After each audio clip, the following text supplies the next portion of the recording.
Welcome back to the deep dive. Today, we're going to take a slightly different pace. We're not looking at current events, but rather taking a deep and hopefully restful dive into the foundation of a 2,500-year-old tradition. That's right. We're looking at the architectural structure of the Buddhist Dharma, but through the lives of five specific people. They were the pillars who made sure the teachings could actually survive and be understood for millennia. Right. And they were each given this unique title by the Buddha himself, Itadaga. Before we get into who they were, what does that title, what does that concept really mean? Etagaga it's a profound idea. It translates, roughly as supreme in this specific aspect. Yeah. The Buddha was acknowledging that while all his enlightened disciples were incredibly advanced, these five had achieved an absolute, a singular mastery in one essential quality. So it could be wisdom or psychic power or even something like memory. Exactly. But what's really fascinating, and I think this is the key, is that this title wasn't like an award for a single great achievement. It wasn't for something they did that week. It was a recognition of something much deeper, a long-term commitment. Is that right? A very long-term commitment. We have to bring in two other concepts here. The first is barami, which is this idea of perfecting certain qualities, accumulating merit over countless lifetimes. Okay. And the second is adhimuti. Think of it as an unwavering dedication, a deep-seated resolve to master one specific thing. So the Buddha was essentially recognizing what they had already, for eons, committed themselves to becoming. So these appointments weren't random at all. They were strategic, almost like building a team. Absolutely strategic. They were chosen to model a complete spiritual ecosystem for the growing community. And what did that look like in practice? Well, they served a few critical functions. First, they were indisputable examples of what was possible. They also offered, a lot of encouragement for people just starting out. And maybe most importantly, they helped divide the enormous task of administering and explaining these really complex teachings. They helped lighten the Buddha's load. Okay, so let's unpack that collaboration. Let's start with the two who are maybe the most famous, the chief disciples. They seem to represent this ultimate balance of, intellect and spiritual power. That's a perfect way to put it. Let's begin with the mind, with the organizing genius, Sariputta. The chief disciple on the right. Yes. He was given the position of Mahapanyo, the one with the greatest wisdom.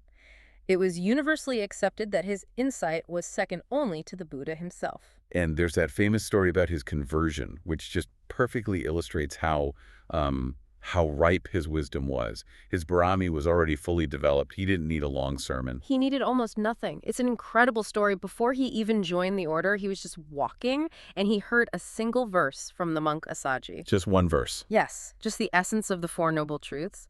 Specifically, the idea that all things arise from a cause, the principle of Hetupapava. That was it. That tiny fragment was enough for his mind, which was so ready that he instantly attained the first stage of enlightenment. That's an incredible intellectual leap. Mm-hmm. But beyond that personal attainment, what was his practical role? His, indispensable function in making sure the Dharma survived? He was the Dhammasenapati, the general of the Dharma. General of the Dharma, I like that. It fits perfectly.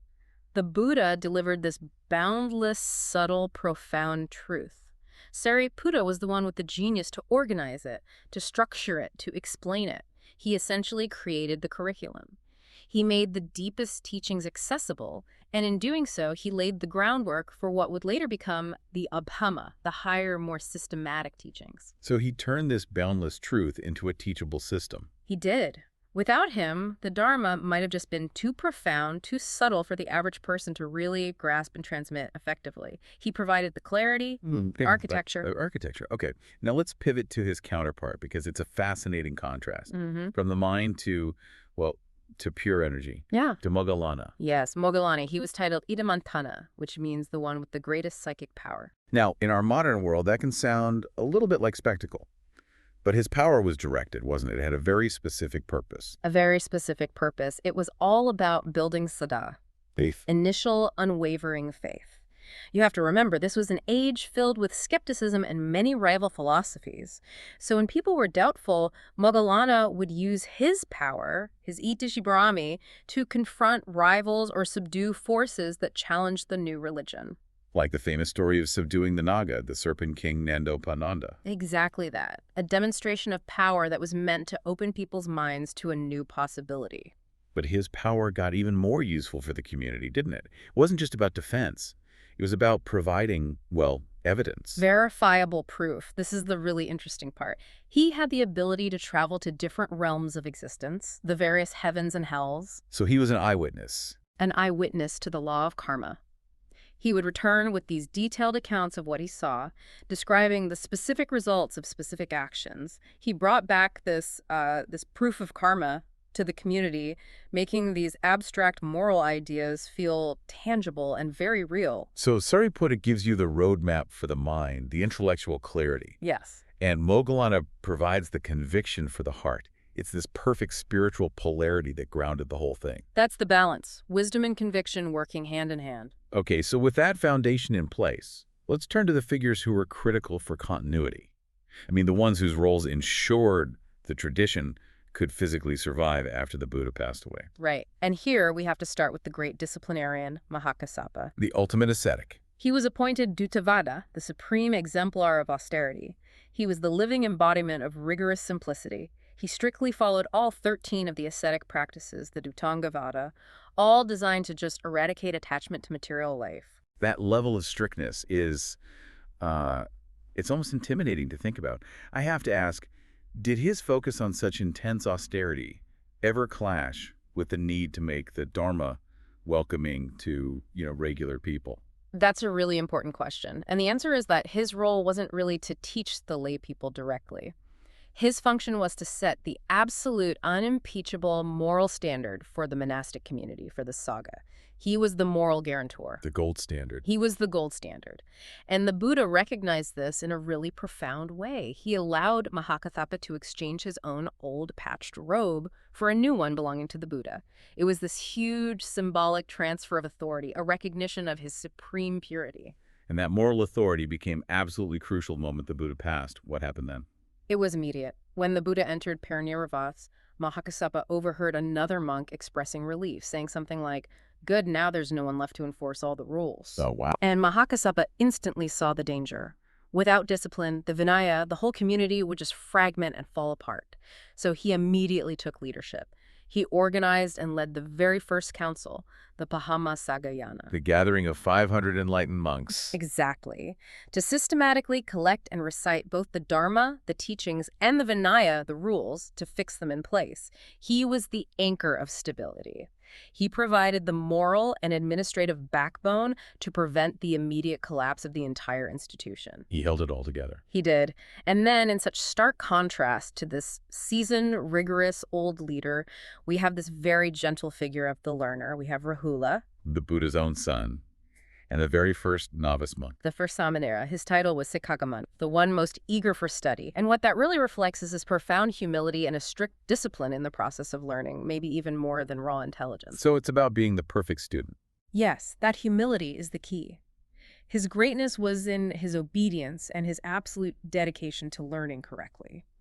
This was really cemented by this famous and very strict sermon he received from his father on the dangers of lying, of Musavada. Right, this is the famous analogy where the Buddha takes a water vessel, empties it, and turns it upside down. And says a liar's value is just as empty. And that just as no more water can go into that vessel, the truth of the Dharma cannot enter the mind of someone who is careless with the truth. A very harsh lesson. A harsh lesson, but it inspired Rahula to vow never to lie again, for any reason. It solidified him as the ultimate model of obedience and teachability. He symbolized the Dhammadayata, the true heir of the teaching. So not an heir by blood, but an heir by practice. Precisely, showing that the tradition has to be renewed not just by having great masters, but by having meticulous, disciplined students in every single generation. The tradition needs great students as much as it needs great teachers, which I think leads us perfectly to the fifth, and for us today, arguably the most crucial pillar of all. The memory. The keeper of the treasury, Ananda. Ananda. He served as the Buddha's personal attendant, the Buddhapalaka, for 20 unwavering years. His main title was Bahusutta, the one who heard much and remembered much. 20 years. Just think about that. 20 years of unbroken service. That level of dedication is just incredible. What made his memories so essential for us, for posterity? He was a walking library. Literally, he was so dedicated to his role that he made a condition before accepting it. He asked that the Buddha repeat to him any teaching that was given when he wasn't present. So he wouldn't miss a single word. Not a single word. His goal was to commit the entire corpus of the Buddha's sermons, the sutra, to his mind, and he did. And this incredible feat is what saved the tradition of that first council led by Mahakasava. It did. Because when all those 500 enlightened monks gathered to fix the words of the Buddha for all time, there was only one person in the world who could recite the entirety of the Dharma, the Sutta Pitaka. It had to be Ananda. He was the primary, the singular eyewitness to 20 years of discourse. And his personal testimony is the phrase that opens almost every scripture we read today. Exactly. Every sutta begins with, Ivami suted, thus have I heard. Thus have I heard. That is Ananda's personal testimonial. It's his seal of authenticity, validating the accuracy and the direct lineage of that teaching straight from the Buddha himself. It really raises an important question then. If it wasn't for Ananda's perfect memory and his just singular dedication to service, the vast record of the Buddha's discourses it wouldn't exist. It would be gone. He is the ultimate guardian of the word. So when you connect all five of these figures, you see it's not about one type of genius. It's a complete collaborative system. It's a complete system. The stability of the whole tradition rests on the completeness of these 5 roles working together. Let's quickly recap them. You needed the wisdom of Sariputta to structure the truth. The power and conviction of Moggallana to establish faith and overcome doubt.